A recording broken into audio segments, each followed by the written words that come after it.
ny mofinaina isan'andro atolotry ny mpitandrina rakotina valina maoly.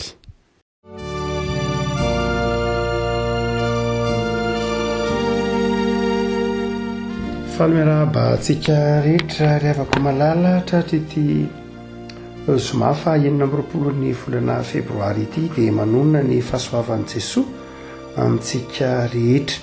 Ny mofinaina voalahatra ao antsika anio dia ny Jaona 9 Jaona 9 andiny 520 ka hatramin'ny 70.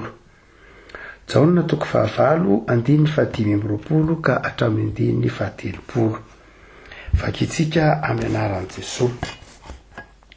Dia hoy ireo taminy, iza moa ianao? Hoy Jesoa taminy, ilay nilazaiko taminareo hatramin'ny voalohany. Manana zavatra maro ilazana sy hitsarana anareo aho, satria marina izay naniraka ary izay zavatra efareko taminy no lazaiko amin'izao tontolo izao. Tsy fantaro fa ny ray no nolazainy taminy. Ka dia hoy Jesoa, rehefa sandratrareo ny zanak'olona dia ho fantatrareo fa izaho no izy. Ary tsy manao na inona ho ahy aho, fa araka ny nampianariny raiko ahy no ilazako izany zavatra izany. Ary izay naniraka dia eto amiko.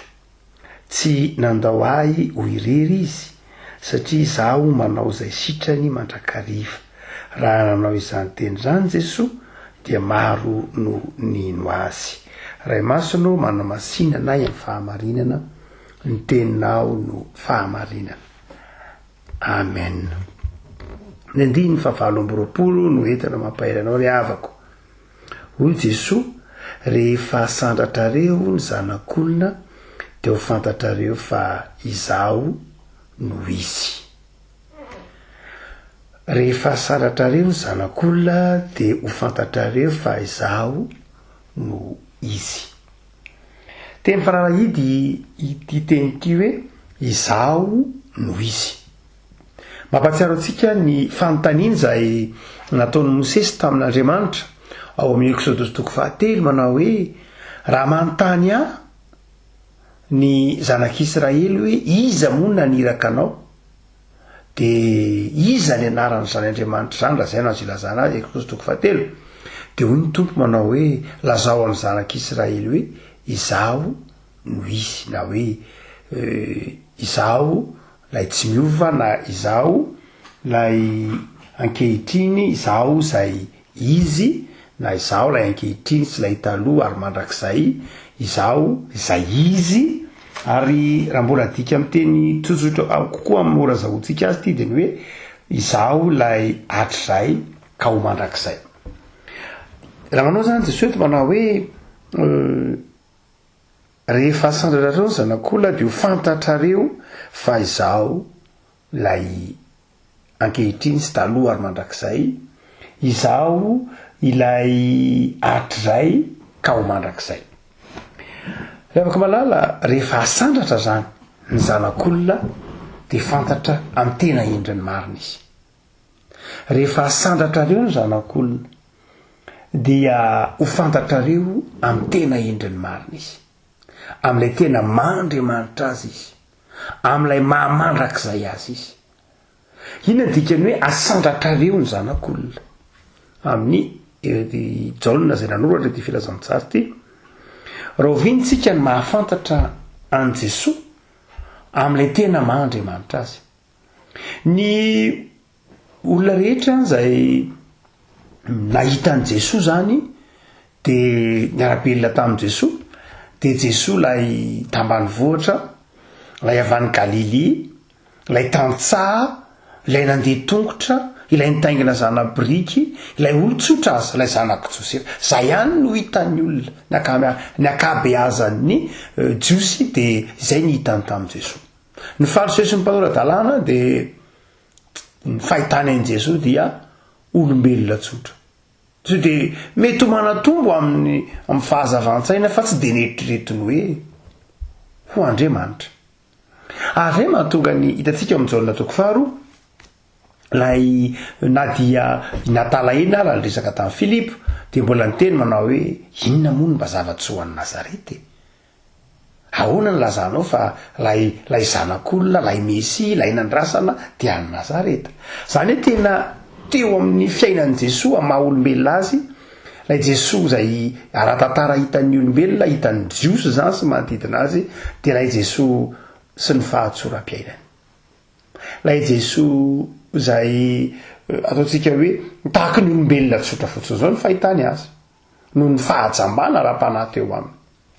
Dia ary na dia ny fahafatesan'i Jesosy aza, na dia ny fahafatesan'i Jesosy aza dia fahafatesana namenatra ao anatin'ny vanim-potoanany karentsika dia miara-manantatra, miara-mandinika, miara-mahatsiaro izany fomba nahafatesan'i Jesosy zany, fa fahafatesan'ny olona ratsy indrindra tao amin'ny fiarahamonina nahafatesan'i Jesosy nombona tamin'ny hazo fijaliana.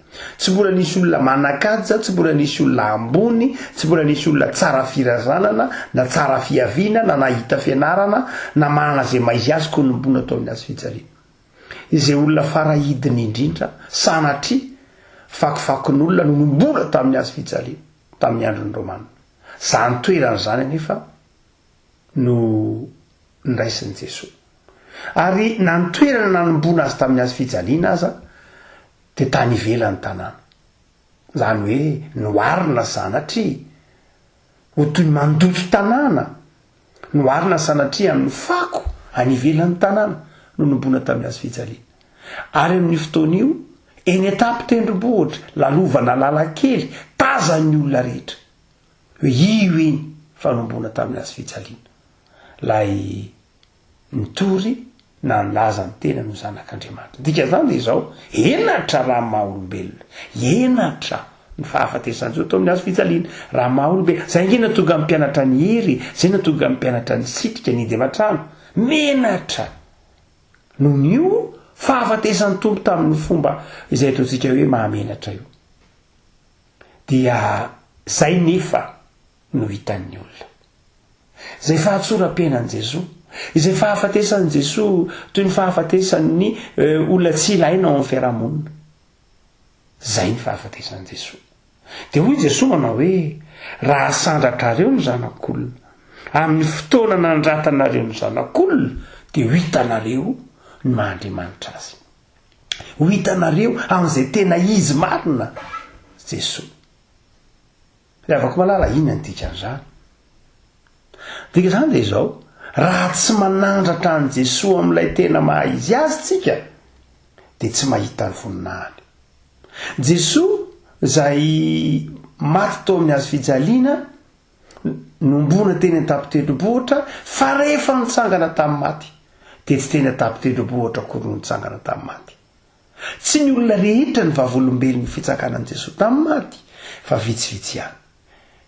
Apôstôly vitsivitsy, vehivavy vitsivitsy rem-pianakaviana vitsivitsy no nahita ny fitsanganan'ny tompo tamin'ny maty, nahita ny voninahiny, nahita ny anjely, nahita ny famirapiratany. Zany hoe ny fahafatesan'i Jesosy tao amin'ny hazo fijaliana, lay fomba nahafatesana, lay fangiry firiany iny hitan'ny olona rehetra maro ny nahita azy, fa ny fandresen'i Jesosy kosa tsy ny olona rehetra ny nahita azy. Ary zay ny fiainana kristiana.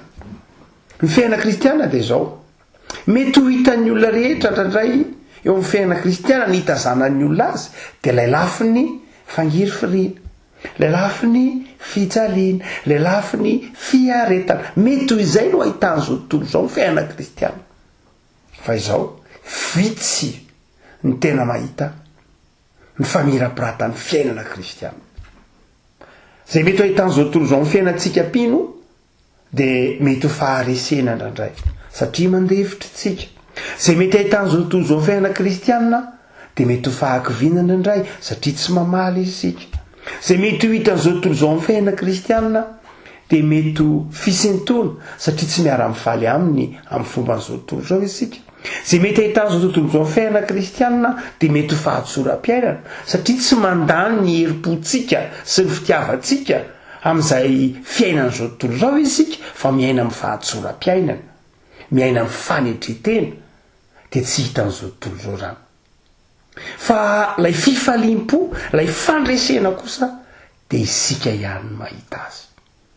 ary zay mahatonga alola ometra-panontaniana amin'ny fiaina kristianina hoe ary inona ny mahatonga anareo faly ao anatin'ny fahantrana, inona mahatonga anareo faly ao anatin'ny fahatsoram-piainana, ary inona mahatonga anareo tsy mitomany, tsy kivy na enjehina sy akalana azy.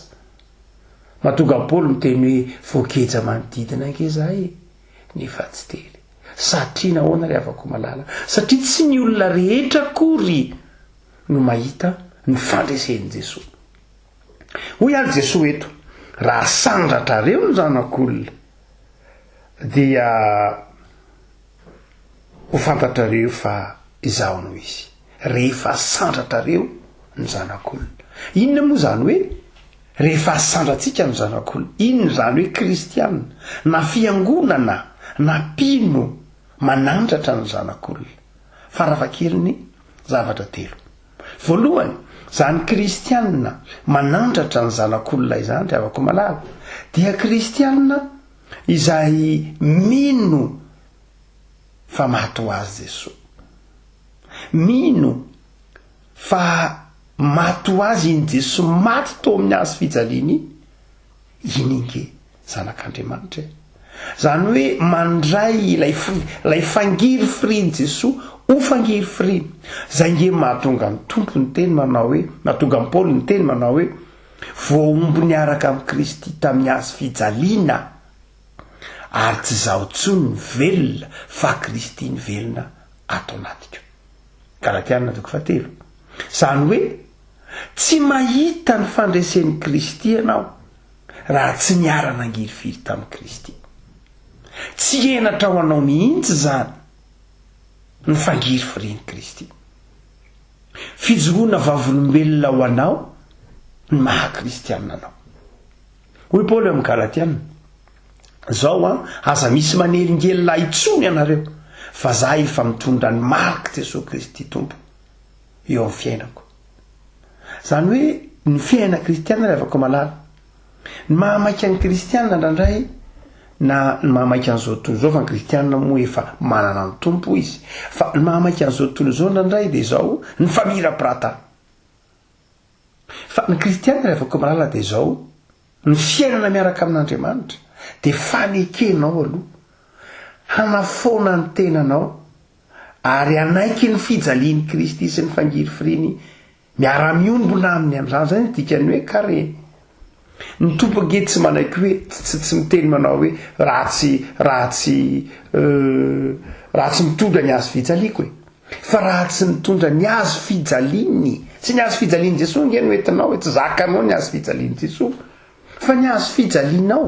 Zany hoe ny fijoroana vavolombelonao, ny zavatra takina aminao amin'ny mahampino anao, misy zavatra tsy maintsy hiaretanao, misy zavatra tsy maintsy hafoinao, misy zavatra tsy maintsy havelanao no ny amin'ny fanarahanao amin'ny Kristy.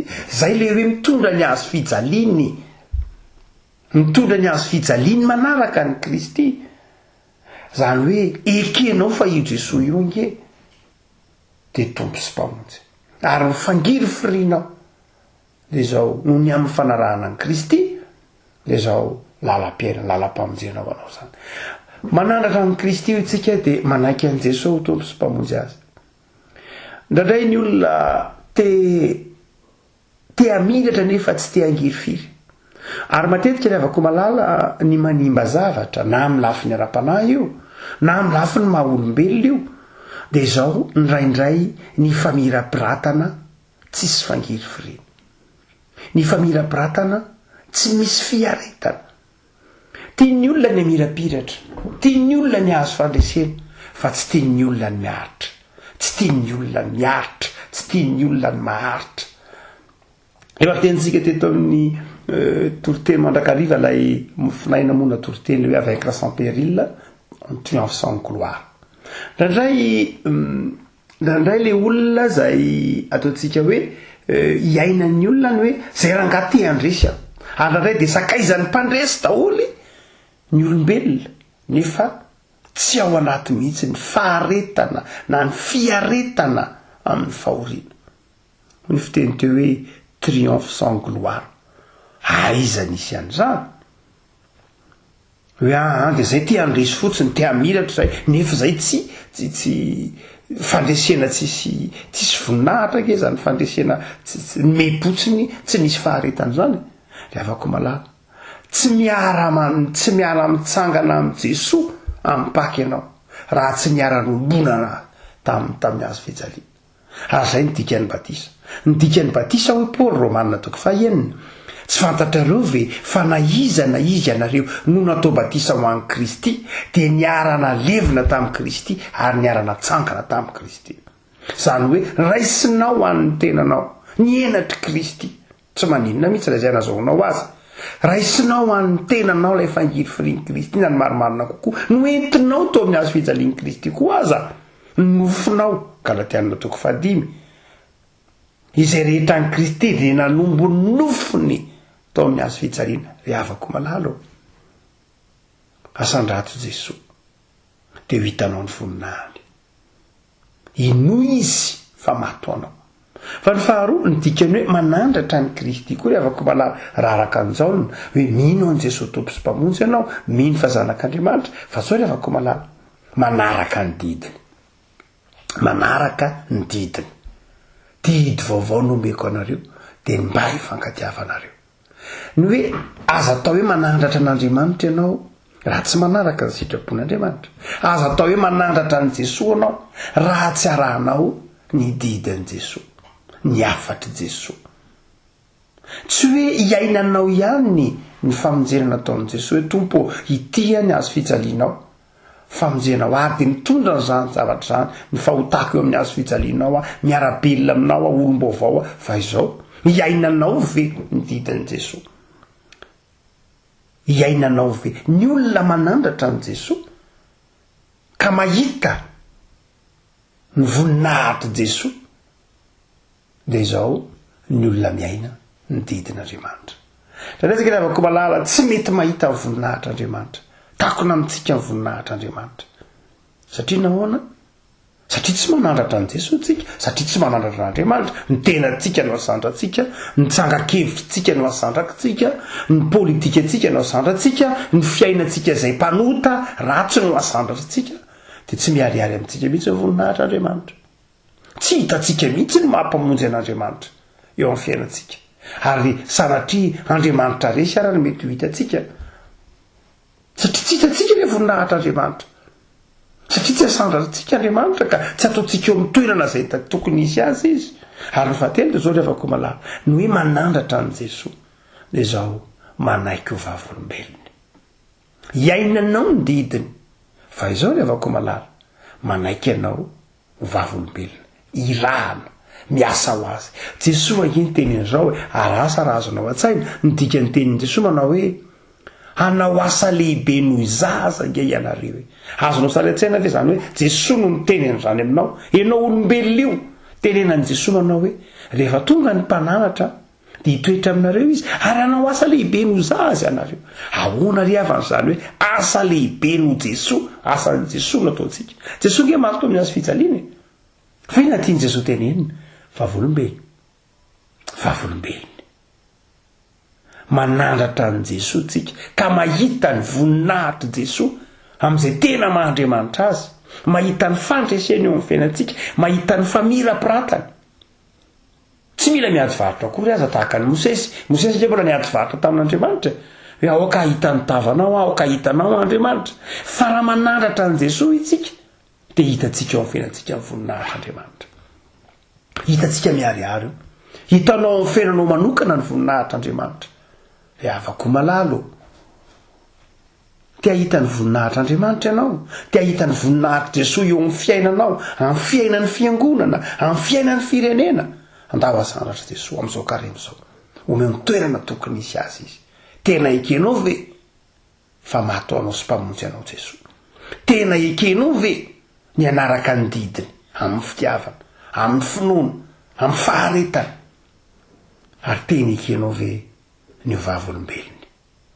ivavakisika tompo misaotranao zay fa takatra fa miariary ny voninahitrao miseho amin'ny fiainanay ny voninahitrao rehefa apetrakay amin'ny toerana izay tokony isy ianao Andriamanitra ndray tsy miariary ny voninahitra eo amin'ny fiainanay tompo satria ndraindray ny tenanay no asandratray,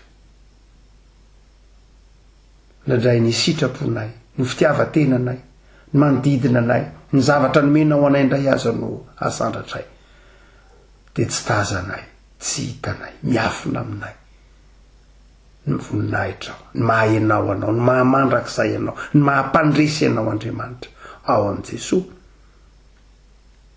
Tompo, reto zahay am'izao ka reno zao mivavaka aminao, tario lalana amin'ny fanetretena, tario lalana amin'ny fanahinao masina tompo, ay anandratra anao, ay anome voninahitra anao, ataovy mino zahay fa maty teo amin'ny azo fijaliana ho anay ianao, ataovy matoky zay tompo, tefeo mba ho tia mididina ao Andriamanitra, ho fanandratanay, fametrahanay anao amin'ny toerana mahandriamanitra anao, manandratra anao zay rehefa manaiky ovavolombelonao, mitondra ny fahamasinanao, mitondra ny toetra anao Andriamanitra, fitiavana, fifaliana, fahamarinana amin'ny toerana zay misy anay.